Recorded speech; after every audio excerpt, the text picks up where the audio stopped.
Okay, so it's time for us to go ahead and get back into our coverage over the main X-Men team. Now, we're going to cover a three-part storyline that is called The Rage Against Machine. Now, this storyline is picking up where our last video left off at, but also giving us a brand new story arc, but dealing with a particular character better known as Douglock. Now, before we officially dive into the storyline, I kind of want to go out of my way to do a quick refresher of what happened in the last two videos leading into this one particular story arc. You see, for our heroes, they were kind of pulled into another dimension. Now, when they had arrived in that other dimension, they were kind of brought there to handle a situation dealing with the Juggernaut. Now, once they were able to kind of help out with that situation, they had asked the person who had pulled them into that dimension to send them back home. Now, he was able to do that. Well, to tell it back,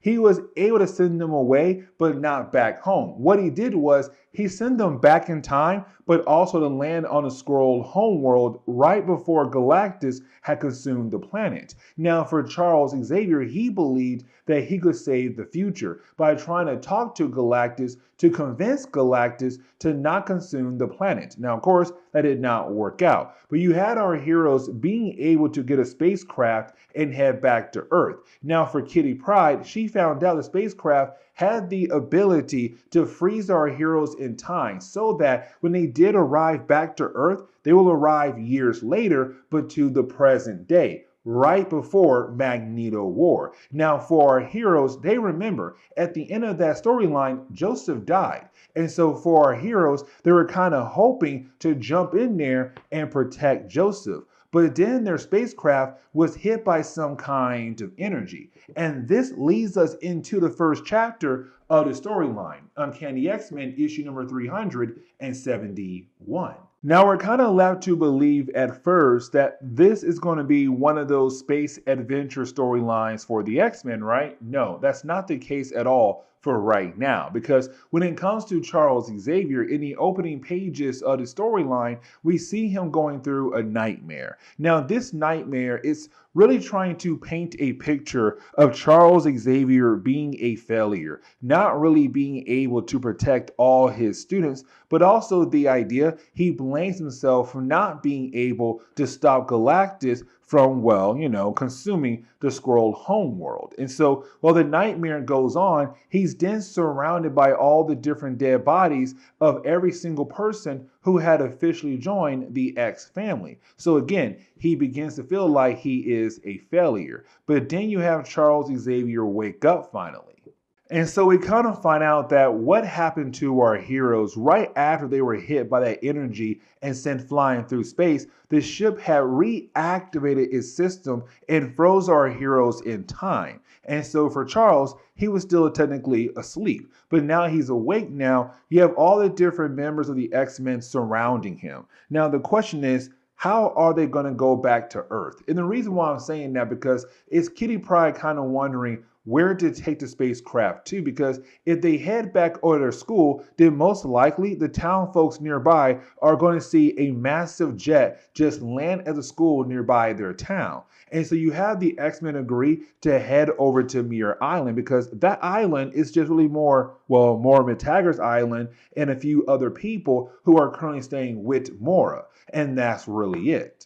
But now we have to jump over to Machine Man. Now, when it comes to Machine Man, he's a character that we had talked about in the past in one of our earlier videos when it came to an annual with Cable, Machine Man, and also Bastion. Now, when it comes to Machine Man, he was part of this top secret U.S. military project where they were trying to create these robot soldiers to use out there in the field. Now, the person who was creating these robots, better known as Dr. Stack, went out of his way to make sure Machine Man was a free robot because every single machine had the ability to act like, well, a human. And so for Machine Man, Dr. Stack was able to set him free before being killed off. Now, when it came to Machine Man, he kind of jumped around a few times in Marvel Comics into other people's books. But right now, we're seeing him being hunted down by S.H.I.E.L.D. As a matter of fact, we see him being captured by S.H.I.E.L.D. Now, we're not really told why S.H.I.E.L.D. is trying to capture him for, but apparently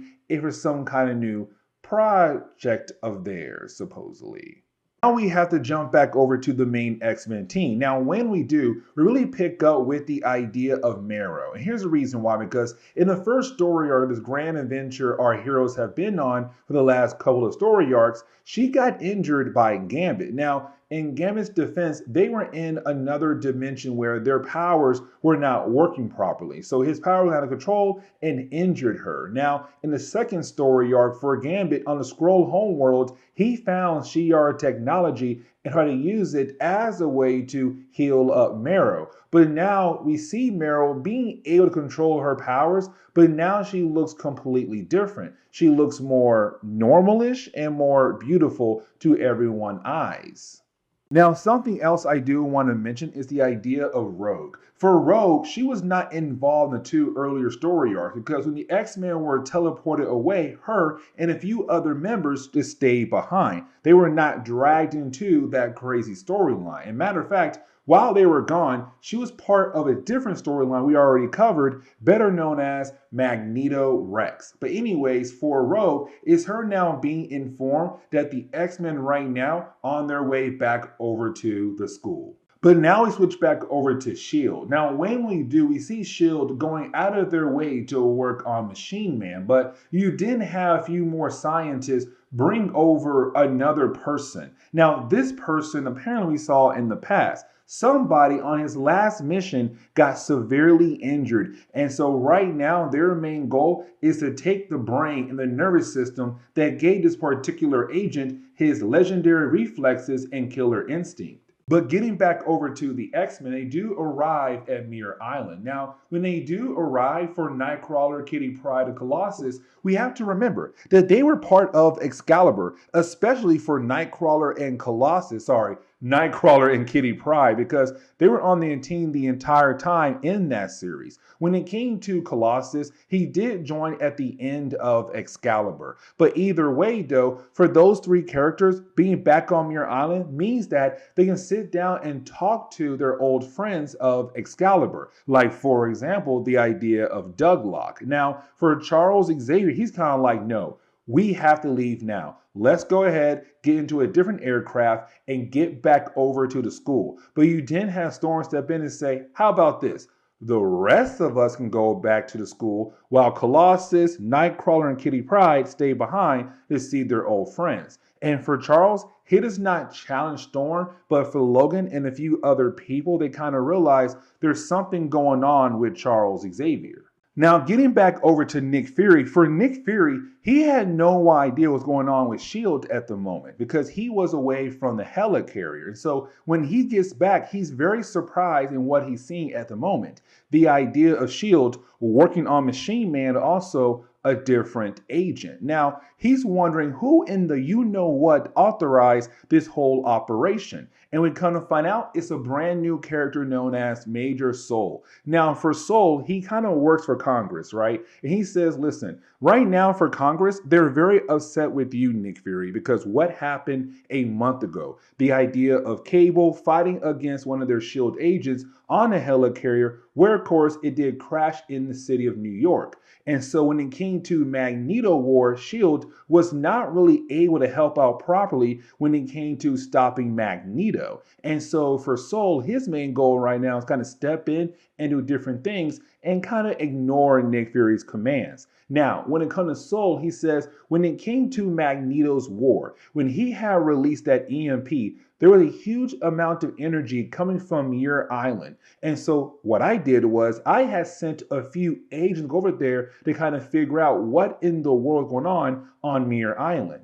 Now, when we do go back over to Muir Island, it's Nightcrawler, Kitty Pryde, and Colossus all kind of realizing that there's something wrong with Charles Xavier. But for the time being, they're kind of, you know what? We'll handle that later. Let's go ahead and begin to investigate and figure out what's going on Muir Island. And so their main goal is to find Douglock. While that's happening, we kind of see a new bond being formed right now between Gambit and also Marrow. Now, for Marrow, it's the idea that Gambit did hurt her, but also tried to help her. And with him trying to help her, it kind of gave her this new form where she looks beautiful now. And she loves the idea of how she looks. And so we're kind of left to wonder, is there a possibility we could have another love triangle here? But now it's time for us to go ahead and close on this chapter. Now, we do pick up with Kitty Pryde, Nightcrawler, and Colossus. Now, while they're walking around the island, they realize something, that different things are beginning to die across the island. And they're kind of like, that's weird. Why in the world is that happening? Well, it's because of techno-organic stuff kind of going through the island. Now, I want to pause real quick because I want to go to an earlier storyline that we had covered, better known as the Phalanx Covenant storyline. It was a small crossover done for the X-Men. Now, here's the thing. In that storyline, it gave birth to a new character, better known as Douglock. You see, in that storyline, you had this alien race better known as the Phalanx, techno-organic beings that were trying to take over the world. And the thing was, they could add humans into their hive mind by turning humans into more techno-organic beings, or better known as Phalanx. But it couldn't add mutants to their hive mind. And the reason why? Because the mutant gene protected mutants from being added into the hive mind. But one of the Phalanx was able to take in the dead cells of a mutant better known as Cypher. Now, for Cypher, he was part of the New Mutants, but he died a long time ago in the 80s, an event better known as Fall of the Mutants. Now, with his death, his dead cell just there, but it got absorbed. But also, they absorbed the dead cells of Warlock, another techno-organic being. Now, they were able to kind of combine the two dead cells together, and it made Douglock. The problem was that Douglock was technically holding on to mutant genes. And so he was able to break away from the hive mind and become his own person and then join Excalibur. Now, here's the problem though, because for Kitty, she's kind of like, where's Douglock right now? He is slowly killing off the island. And we see at the moment, he's going pretty wild because he's right now attacking the S.H.I.E.L.D. agents that were sent there by Major Soul. And so as we transition into the second chapter, we see Rogue kind of freaking out because it's Rogue being really excited about the idea of Gambit being back home, right? But it's also Rogue saying like, I can't believe I'm sitting here right now trying on different outfits, make sure I look good enough for the man I love. But now we switch over to Agent Soul. Now, when we do, is him introducing his new project, the idea better known as Deathlok. Now, for Deathlok, that is a name that's being used by many different people in the world of Marvel Comics. It's the idea that you have somebody on the verge of death having their body transform into a cyborg, basically, and then being used by the military to hunt down different kinds of people. Now, it's the idea right now, the latest Deathlok was a S.H.I.E.L.D. agent who we had saw in an earlier storyline involving Cable, and now we have a character known as Jack Truman. Now, for Jack Truman, we were left to see that he was badly injured at the end of that storyline. And so he was being kept inside a container that was keeping him alive. Well, fast forward, they just turned that man into a Deathlok. And so for Agent Soul or Major Soul, he's right now showing off the higher ups in the government what he was able to do. And right now, they want more Deathlok to be used out there in the field. But now we have to transition back over to Nightcrawler, Kitty Pryde, and Colossus. Now, with those three characters, they're still on Muir Island, and they're right now trying to find different clues to figure out what happened to Douglock. Now, they do find out that a S.H.I.E.L.D. aircraft is flying off in a hurry, but they left some tech behind, like, for example, a tracker that could have been used to track down Douglock. And right now, that tracker is still fixed on Douglock, and so for our heroes, they realize that S.H.I.E.L.D. just left with Douglock.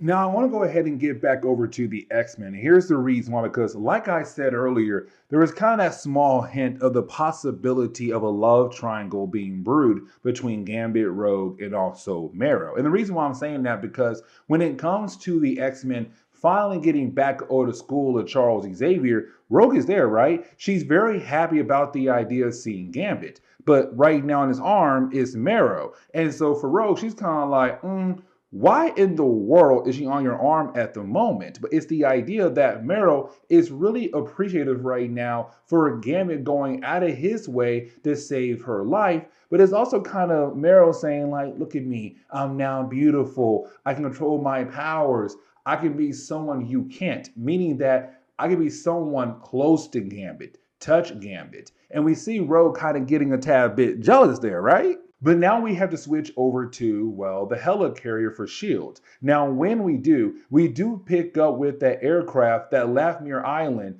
And once it does arrive at the Helicarrier and land in one of the bays in the Helicarrier, all the different agents that work in that bay, they're now being taken over and slowly transitioning into techno-organic beings, turning into phalanx. So we're kind of getting the idea that this is Douglock work, but also somebody else is controlling Douglock. Now, back at the school of Charles Xavier, we see the X-Men right now trying to, do their work on Marrow, doing all these different kind of tests to make sure that she's okay. But the problem is that right now, no one there is truthfully a doctor. So they have to wait for Hank McCoy or Dr. Reyes kind of do some work on Marrow to make sure that everything is a-okay with her. Now, again, we're still kind of continuing that trend of the possibility of, Rogue, Gambit, also Marrow being in a love triangle. But the reason why I'm bringing it up again right now, because once you have Rogue walk away,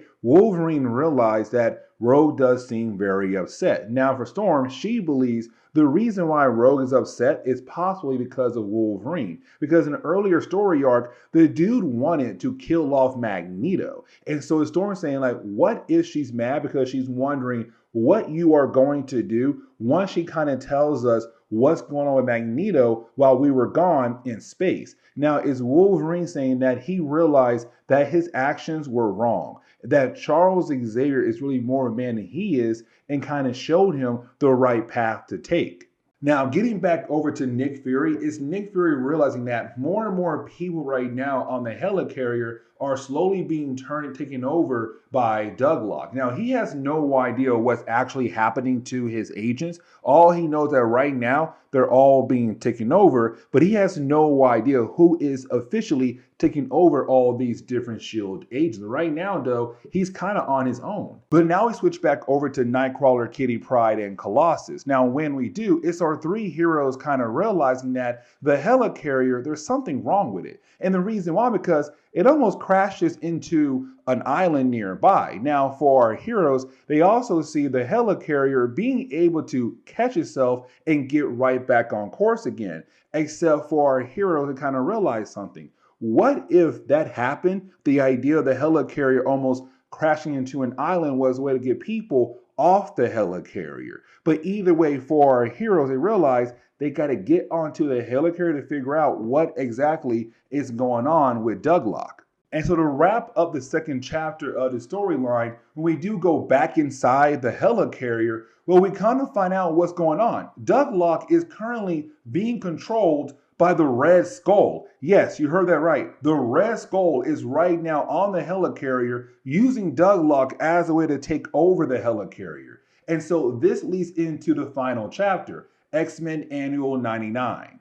So this leads us into the final chapter, right? And so when it comes to the final chapter of the storyline, it does kind of bring up one big question. How was the Red Skull really able to get control of, well, Douglock? Like, that is the big time question at the moment. But at first, in the opening pages of the storyline, what we're seeing right now is the Red Skull kind of reminding Douglock, like, hey, you belong to me. I control you.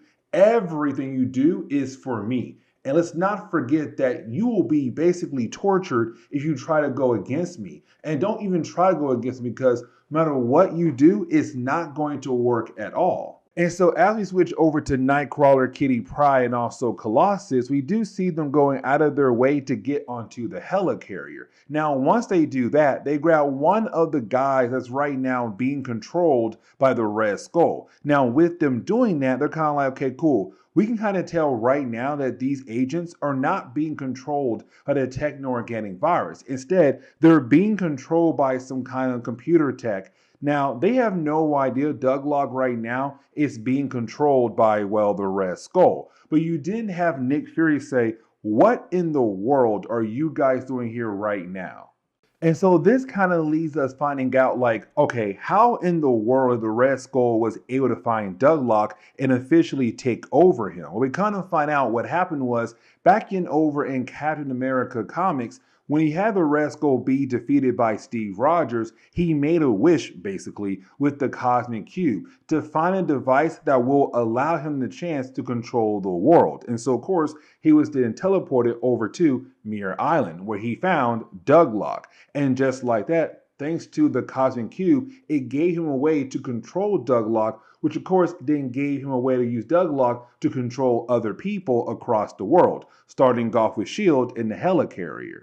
But when we do switch back over to the X-Men on the Helicarrier, also with Nick Fury, you have both parties kind of agreed to work together to figure out like what exactly is going on here. But it's also Nick Fury wondering like, why in the world is the X-Men right now on the Helicarrier? So you have Kitty Pryde explain everything on her side on why in the world they're right now on the Helicarrier. Now, backup is on their way, and now be Gambit and Storm, really the rest of the X-Men as well, because for those two guys at the moment right now, they're looking over the different files that belong to, Meryl, her medical checkups, and they kind of realize that they should send the files over to Muir Island. The problem is that when they try to, it gets blocked. Some kind of weird transmission that looks very similar to the Phalanx. And so for Gambit and Storm, they realize, okay, get the X-Men. We got to go over Muir Island right now to figure out what exactly is happening over there.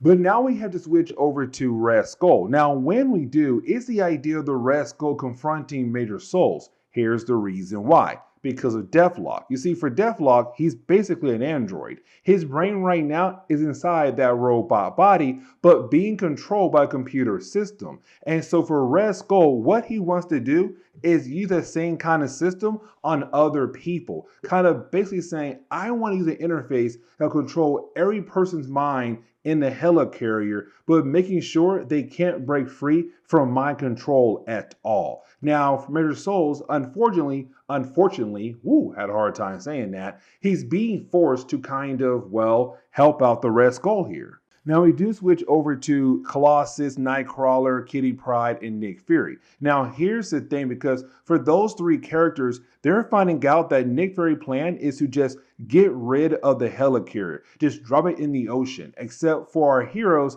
they want to make sure to get every single person on the Helicarrier off the Helicarrier before they go their way to destroy the entire base. And so for Nick Fury, he has no choice here. He has to go with the X-Men plan for the time being. Now for the Red Skull, he does find some files that could possibly help him out when it comes to learning more about Douglock, the Phalanx, and also the techno-organic virus. And so for the Red Skull, with those files, he'll then have a better way to make sure that he will keep control over Douglock no matter what. Now for Douglock, we already know there is no way he'll just sit out his whole entire situation, allow the Red Skull to continue to use them. And so we see Douglock going out of his way to wake up both Machine Man and also Deathlok to use both guys as a way to hopefully bring down the Red Skull. Now we're also kind of given a page where we do see Nightcrawler and Nick Fury getting ready to blow up the Helicarrier. So they're right now getting some bombs to place around the whole entire facility. Now for Kitty Pryde and also for Colossus, while walking around the Helicarrier, they run into the Machine Man. Now for Machine Man, it's kind of like, listen, Douglock woke me up. I'm trying my best to find him. All I know right now, he is in that location over there. Now, for Kitty Pryde, she has a game plan. She said, hey, Colossus, Machine Man, your goal right now is to free the prisoners. I'll go out of my way to hopefully find Douglock and also, save the day possibly. Now, for the Red Skull, his new device has been put together, meaning that all he has to do now is place small chips on people's minds to be able to enslave them to his will. And so we see him trying one of those chips on the minds of Soul. And of course, just like that, his mind is now being officially controlled by the Red Skull. But now we're kind of getting into the second half of this chapter, because once you do have the Red Skull plan slowly coming together, you have Nightcrawler and also Nick Fury begin the process of blowing up the Helicarrier. So now their main goal is to, well, get everyone off the Helicarrier, but to make sure the Red Skull can no longer have control over the Helicarrier and also the people on it at the moment. Now, you do have Colossus and also Machine Man trying their best to free the prisoners. Now, while they're trying to do that, let's not forget that Douglock made sure to turn on both Machine Man and also Deathlok. And so for Deathlok, he's right now working his way over to Douglock. Here's the reason why. Because for Deathlok, he's now being told by Douglock to kill off Douglock. Because for Doug, he wants to make sure that the Red Skull the Red Skull will no longer be able to control him anymore. Now, Kitty Pryde, she does step in and say, hey, listen, I have a better idea. As we all know, my phasing ability has a way to shut down technology. So why don't I use my powers as a way to hopefully free from the Red Skull's control? The problem is that when she tries to do that, there's a feedback that shocks her and knocks her out. And so for Douglock, the only way to save everyone is to kill him off. Now, for Colossus and also for Machine Man, they're getting the prisoners off the Helicarrier, right? Except for Colossus, he realized that the Red Skull is currently using different kinds of robots or different kinds of machines that S.H.I.E.L.D. has made. And so for Colossus, he has to hold them off to allow Machine Man long enough time to get every single prisoner off the Helicarrier before they go down with the Helicarrier. But this kind of leads into the ending of this storyline, because when it comes to Nightcrawler and Nick Fury, they're confronted by the Red Skull, right? Now, the Red Skull does have Nick Fury pinned down, except you have Nightcrawler teleport over to the Red Skull and also Nick Fury. Grabs onto Nick Fury. Before they do teleport away, Nick grabs the Red Skull's hand. Now, here's the reason why. On his hand is a device that allows him to control Douglock. And so once you have Nightcrawler teleport away with Nick Fury and also that device, just like that, the Red Skull is no longer in control of Douglock. And so for Douglock, once he realized the Red Skull is no longer controlling him, he's kind of like, cool, I'm finally free.